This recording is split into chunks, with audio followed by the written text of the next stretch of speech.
नमस्कार दोस्तों, जैसा कि आप देखते हैं हमारे तमाम मंदिरों में शिवलिंग की पूजा होती है और शिवलिंग को बताया जाता है कि शिव जी की लिंग है और पार्वती की योनि है।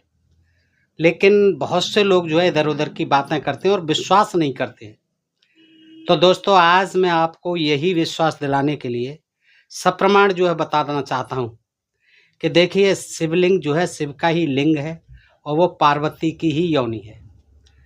दोस्तों, ये बिल्कुल प्रामाणिक बात है और स्वयं ये ग्रंथ ही बताते हैं जिनमें कि लिखा हुआ है कि ये पार्वती की योनि और शिव की लिंग की पूजा होती है, शिवलिंग। तो दोस्तों, इसका कारण क्या था?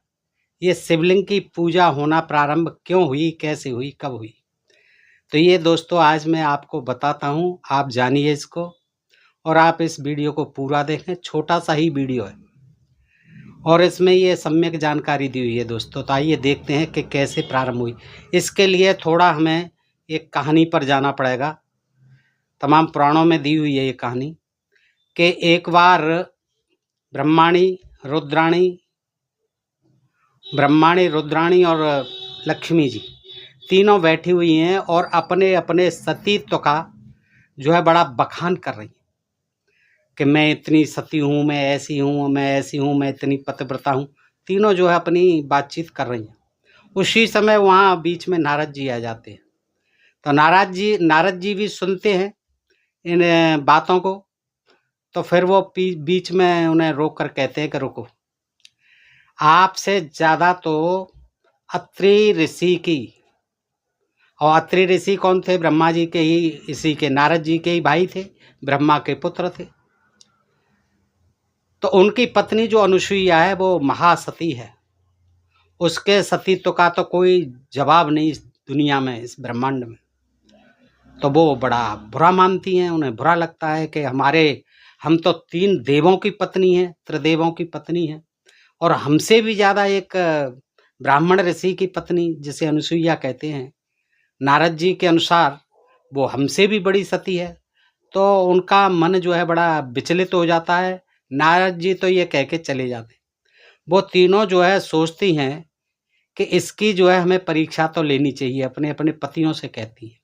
तो शाम को जब पति आते हैं घर पे, तो उनसे कहती हैं अपने अपने पतियों से, यानी लक्ष्मी जी कहती हैं विष्णु जी से, और रुद्राणी कहती हैं, पार्वती कहती हैं शिव शंकर महादेव जी से, और ब्रह्माणी कहती हैं ब्रह्मा जी से। तो कि हमारी संज्ञान में ये बात आई है कि नारद जी बता के गए कि अनुसुईया जो अत्रि ऋषि की पत्नी है, वो हमसे ज़्यादा पतिव्रता है। तो आप किसी तरह से उसके पतिव्रत को डिगाइए, तभी हम आपको मानेंगे और हम प्रसन्न होंगे। ठीक है, देवताओं ने कहा, तीनों ने, ब्रह्मा विष्णु महेश ने, कोई बात नहीं, हम देखते हैं। तो वो अपना भिखारी का, भिक्षुक का, याचक का, साधु संत का जो भी है रूप रख करके चले जाते हैं, वहाँ पहुँचते हैं। तो तीनों पहुँचते हैं तो देखिए वहाँ क्या होता है। अब मैं इससे आगे की कथा आपको बताता हूँ। भविष्य पुराण प्रतिसर्ग खंड 4 अध्याय 17, ये कलकत्ता से प्रकाशित है, उसमें दिया हुआ है कि 67वां श्लोक है। इसका अर्थ है कि कभी भगवान अत्रि मुनि अपनी पत्नी अनुसुईया के साथ गंगा किनारे रहते थे और घोर तप करते हुए ब्रह्म के ध्यान में मग्न रहते थे कि वहां पर ब्रह्मा, विष्णु व महादेव अपनी अपनी सवारियों में बैठकर उनसे श्रेष्ठ वचन बोले। इनकी बातों को सुनकर मुनि ने कोई उत्तर नहीं दिया और परमात्मा के ध्यान में तल्लीन रहे। इसके बाद उनके भावों को देखकर तीनों देवता मुनि की पत्नी अनुसुईया से समागम के लिए कहने लगे। वहां तो कहा कि भोजन के लिए, लेकिन भविष्य पुराण कहता है ये कि उनके भावों को देखकर तीनों देवता मुनि की पत्नी अनुसुईया से समागम के लिए कहने लगे। देखो, तस्य भावम समालोक्य त्रयो देवा सनातनः अनुसुईयाम तस्य पत्नीम समागम्यम वचनोव्रवनः, समागम के लिए कहने लगे।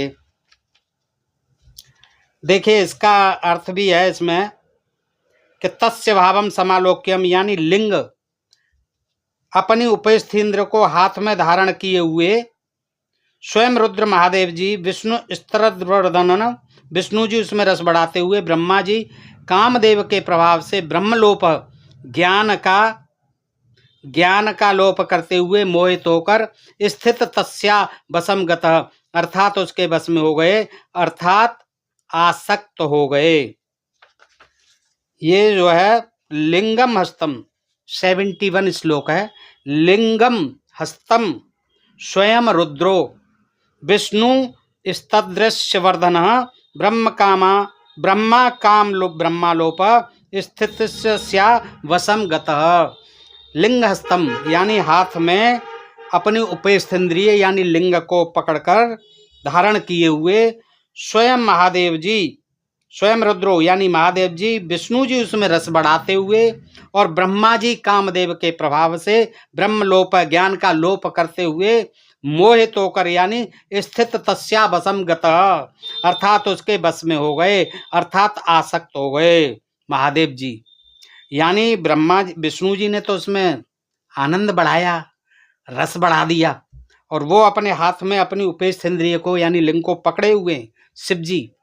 और वर्णन जो है पहली बार नहीं आ रहा है, वहाँ दारुक वन में भी यही था कि वो हाथ में पकड़े हुए गए थे, तभी जो है ब्राह्मणों ने, ऋषियों ने साप दिया था कि जाओ तुम्हारा ये हमारी पत्नियों से तुम क्या कर रहे हो, ये रोमांस कर रहे हो, लिपट रहे हो, चिपट रहे हो, तो ये जो है तभी लिंग गिरा था। तो ये तो उसमें देखा ही आपने, पुराणों में कथा दी हुई है।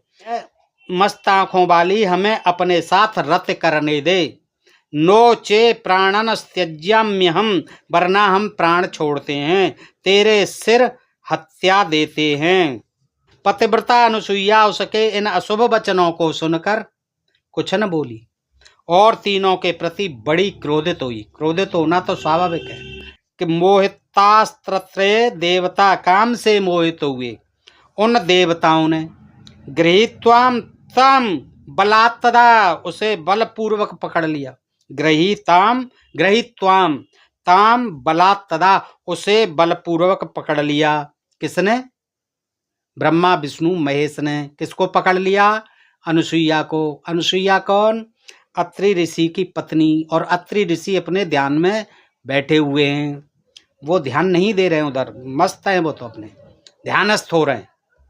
तो वो क्या करते हैं, उसे बलपूर्वक पकड़ लिया। और आगे देखें इसी श्लोक में कि मैथुनाय समुद्योगम चक्रुर्माया विमोहित, यानी महादेव जी की उसे बलपूर्वक पकड़ लिया और महादेव जी की माया से विमोहित होकर जब वे जबरदस्ती मैथुन की चेष्टा करने लगे। मैथुनाय समुद्योगम चक्रुर्माया विमोहित गृहीत्वाम ताम बलात्तदा, यानी उसे बलपूर्वक पकड़ लिया और महादेव जी की माया से विमोहित होकर वे जबरदस्ती मैथुन की चेष्टा करने लगे। क्रोधा प्रिया, तब क्रोधित होकर मुनिप्रिया अनुसुईया ने उनको साप दे दिया। साप तो देना ही था, हैं? साप दे दिया। मम विमोहिता, काम से विमोहित हुए तुम मेरे पुत्र बनोगे। मम पुत्रा भविष्यन्ति यूयम काम विमोहिता, तदा क्रुद्धा सती सावताम ससाप मुनिप्रियः। तो इस तरह से साप दे दिया। साप क्या दिया कि महादेवस्य वैलिंगम, देखिए सारांश आ रहा है 75 ये नंबर का श्लोक है, 75वां। महादेवस्य वैलिंगम ब्रह्मांडोस्य महासर, क्या? महादेवस्य वैलिंगम और ब्रह्मांडोस्य महासर भविष्यन्ति सुरश्रेष्ठा उपहासोयमुत्तमः। देखिए महादेवस्य वैलिंग यानी महादेव की उपस्थेंद्रिय यानी लिंग, ब्रह्मांडोस्य महासर और ब्रह्मा का यह बड़ा सिर, चरणों वासुदेवस्य विष्णु के चरण, पूजनीय नरई सदा मनुष्यों के द्वारा सदैव पूजे जाया करेंगे।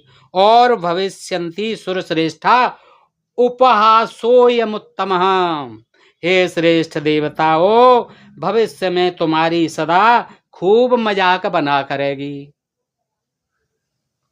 तो दोस्तों इससे आप समझ रहे होंगे कि उसने जो अनुसुईया ने साप दिया तो क्या दिया कि ब्रह्मा जी जाओ, तुम्हारा तो सिर की पूजा होगी, और विष्णु जी जाओ, आपके चरणों की पूजा होगी। देखो इन दोनों के प्रति तो नम्र रही अनुसुईया, लेकिन शंकर जी भभूतधारी, सांप गले में लटके हुए, नंग धड़ंग और अपनी उपेस्थ इंद्रिय को पकड़े सामने प्रकट हुए, उसको जो है शिव जी को भयंकर साप दे दिया।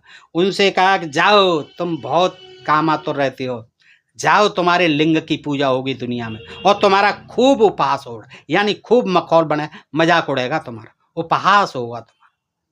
तो दोस्तों ये बात आप यहाँ देखिए कि सबसे ज़्यादा दोषी तो तीनों ही थे, लेकिन अनुसुईया का रुख जो है ब्रह्मा के लिए भी बड़ा नर्म रहा, विष्णु के लिए भी बड़ा नर्म रहा, लेकिन महादेव जी के प्रति बहुत ही कठोर रहा। और उन्होंने क्या कहा कि जा, तुम्हारा जो है ना, न सिर पुजेगा न तुम्हारे पैर पुजेंगे, जाओ, ये तुम्हारा सदैव लिंग ही पुजेगा और तुम जो है मजाक के पात्र बनते रहोगे हमेशा। ये जानकारी दोस्तों आपको कैसी लगी? अच्छी लगी हो अपने मित्रों में अधिकाधिक शेयर करें। अपने इस चैनल को जिन मित्रों ने आज तक सब्सक्राइब नहीं किया है उनसे अनुरोध करता हूं कि सब्सक्राइब करें, लाइक करें, कमेंट करें, और हमें बताते रहें कि आप किस तरह के वीडियो, किस तरह की जानकारी चाहते हैं, तो हम आपके सामने लाते रहेंगे।